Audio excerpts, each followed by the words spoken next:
Hello everyone, আসসালামু আলাইকুম। Welcome to my new blog. আমি আজকে নেপালিয়ান বড়া বানানো দেখাবো আপনাদের। প্লিজ আপনারা আমার ভিডিওটা দেখবেন অ্যান্ড শেয়ার করবেন, ফলো দিবেন।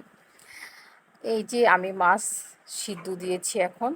এটা হচ্ছে কঙ্কন মাছ। আর এই ভিডিওটা আমি মানে নেপালিয়ান বড়া আর কি, এটা আমি একটা আপুর ভিডিও দেখে আর কি ট্রাই করে দেখছি যে কেমন হয়। আমি একটু আপনাদের সাথে শেয়ারও করতেছি এই জন্য।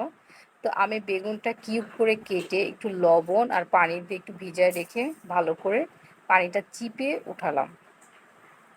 তারপর আমি এখন পেঁয়াজ কুচি, মরিচ কুচি আর ধনিয়া পাতা কুচি দিয়ে দিব। আর এখন আমি ভালো করে মাছটা সিদ্ধ দিয়েছিলাম, সেই মাছটা এখন আমি ভালো করে বেছে নিচ্ছি যাতে কাঁটাটা না থাকে। মাছটা বেছে নিয়ে এখন আমি মিক্স করে দিব, ভালো করে একটু মিশাবো।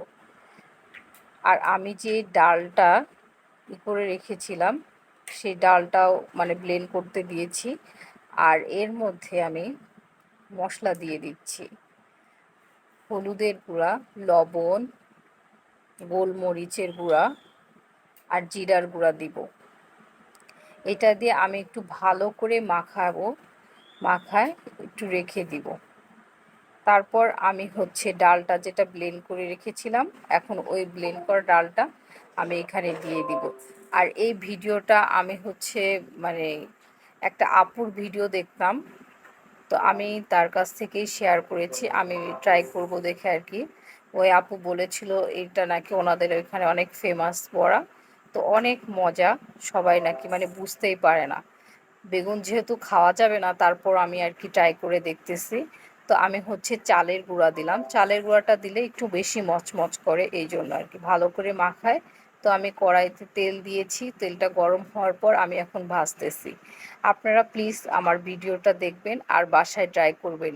আসলে বড়াটা অনেক টেস্টি ছিল, বুঝাই যায় না আমি আর কি বেগুনের বড়া খাচ্ছি। তো আমি তো অনেকগুলো রয়ে গেছে, তো আমি এটা ডিপে রেখে দিচ্ছি। এটা ডিপে রেখে দিলে মাঝে মাঝে ভেজে খাওয়া যায়। তো আমার হাজব্যান্ড তো ফার্স্টে টেরই পায়নি এটা হচ্ছে কিসের বড়া।